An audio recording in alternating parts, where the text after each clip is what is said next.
Hi, Tony. Now, you've had Correct. a long and varied career in both print and broadcast media, from music journalist, documentary maker to currently, you write a column for The Sun. So thank you for joining us here at Defund the BBC. My pleasure. The BBC has historically been held up around the world as the shining example of an impartial broadcaster, but have lost the distinction in recent years. You criticised Emily Maitlis for her lack of impartiality on Newsnight last month. What has happened? I think there's been a loss of a sense of what the BBC should be, which I grew up with the BBC, and I have a lot of love and affection for the BBC, although I realise that a lot of that love and affection is largely nostalgia because that old BBC doesn't really exist anymore. And the BBC was always scrupulously impartial. The BBC was always a broadcaster for the entire nation. The BBC was the state broadcaster for whatever political viewpoint you had, and that's been lost in recent years. And it's an organisation that's now full of journalists and broadcasters who really, if they want to express their own personal beliefs and opinions, they should take that to the marketplace. They shouldn't be doing it within this, this cosseted gravy train that the BBC's become. In your opinion, do we still need a state broadcast today when there is such a huge range of media sources to choose from?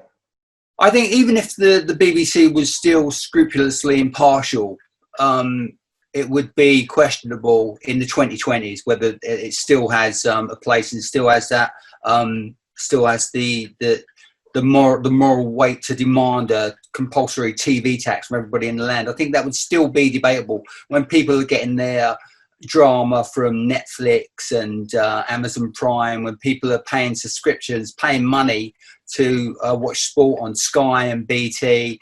The case for the BBC still getting that $4 billion a year is not really sustainable. And I think it's been accelerated by the bias and by the prejudice and by the arrogance, really. I saw one of their presenters accuse you of being a Russian bot the other day. And,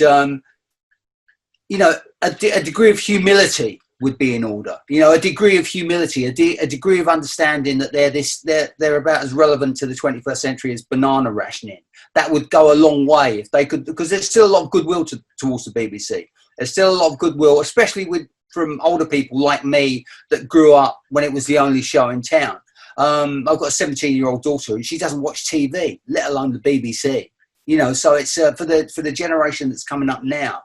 The TV license is an insanity.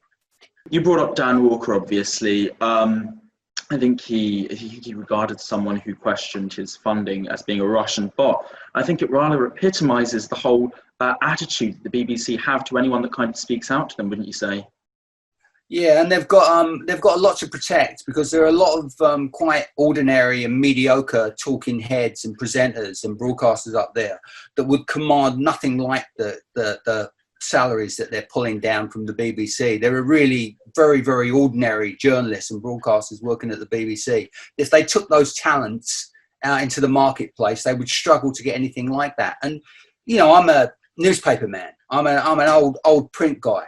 And our industry has had to accommodate the changes in the world, the changes in technology, and the changes in the way people consume entertainment and news and information. And yet the BBC has been protected from all that. And I think that the arrogance of a lot of the faces of the BBC are just accelerating something that would have come anyway, because that old business model and that old funding model clearly is a grotesque anachronism in 2020. When we look at the whole attitude that the BBC journalists and the broadcasters have, would you have said that there was an issue, maybe a geographical one, in the sense that everything is rather based in Zone 1, isn't it? And there's not really much of a clue about how people, say, in Rotherham are thinking, and just other people around the country is just an example.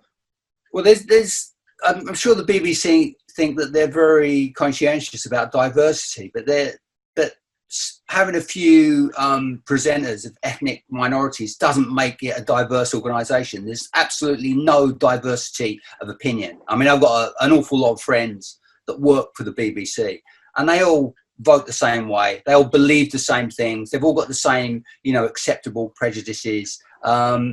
And there's absolutely, you couldn't admit to, that we've got a government with an 80-seat majority. So whatever you think of that government, it was actually quite popular at the general election. And you could never get someone in the BBC canteen in Broadcasting House in Portland Place admitting that they voted Tory. That would be completely socially unacceptable. So there's an absolute lack of diversity.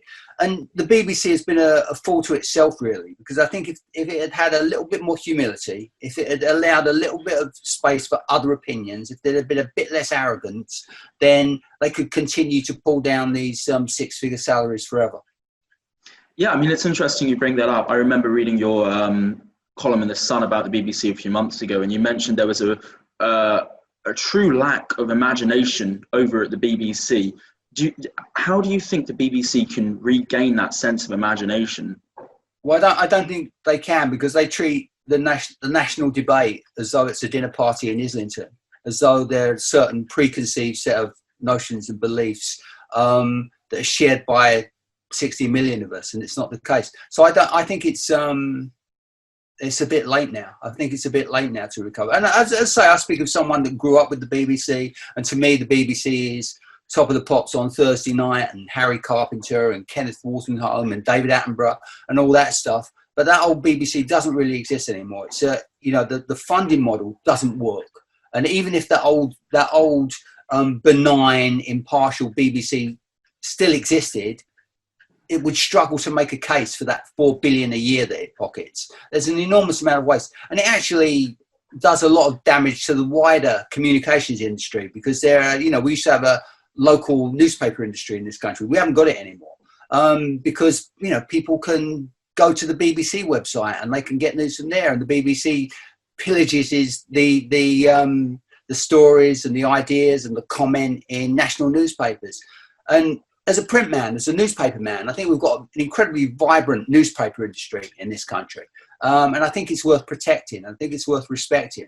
And the great bloated empire of the BBC expanding online and all their various stations and all their little arcane, the BBC empire doesn't do anything to protect the newspaper industry, which is struggling anyway.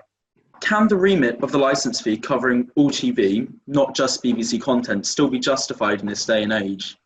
I think it's difficult to justify the TV license when there are so many other subscriptions that people have to pay to BT, to Sky, to the BBC doesn't really provide. If you want to watch football, if you want to watch really high end American drama and not just dreary BBC drama, then you have to get a subscription to Netflix, or you have to get a subscription to Amazon Prime. If you want to watch Premier League football when it's actually happening and not just edited highlights with Gary Lineker late on Saturday night, then you need to get BT or you need to get Sky. So it's difficult to know exactly what we're paying for, apart from these incredibly bloated salaries. I mean, you've worked with the BBC on several occasions, haven't you? You were invited quite a few times to go on Newsnight and stuff like that to discuss the arts. So what was your experience with the BBC personally?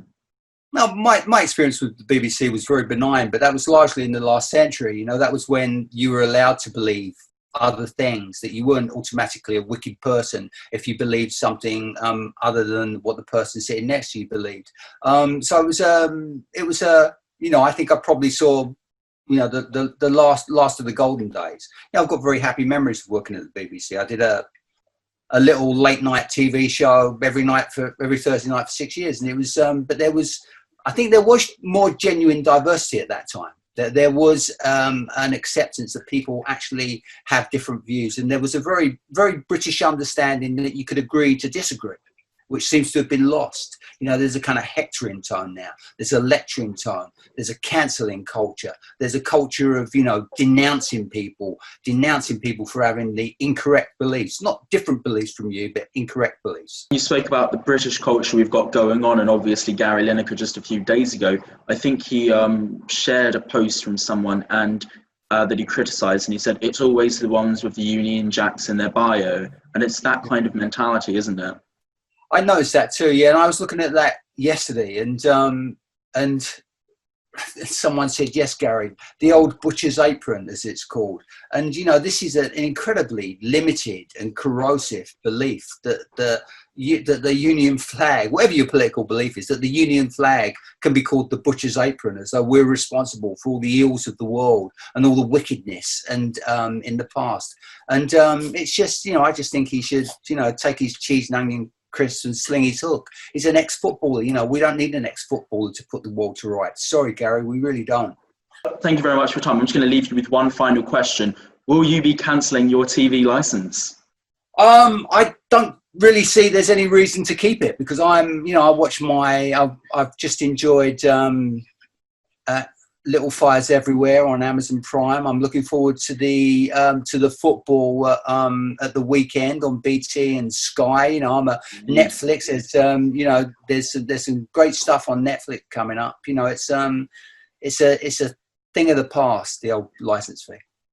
Of course. Thank you very much for your time. Take care. Cheers, James. Cheers. Good to meet you. Yeah. Bye.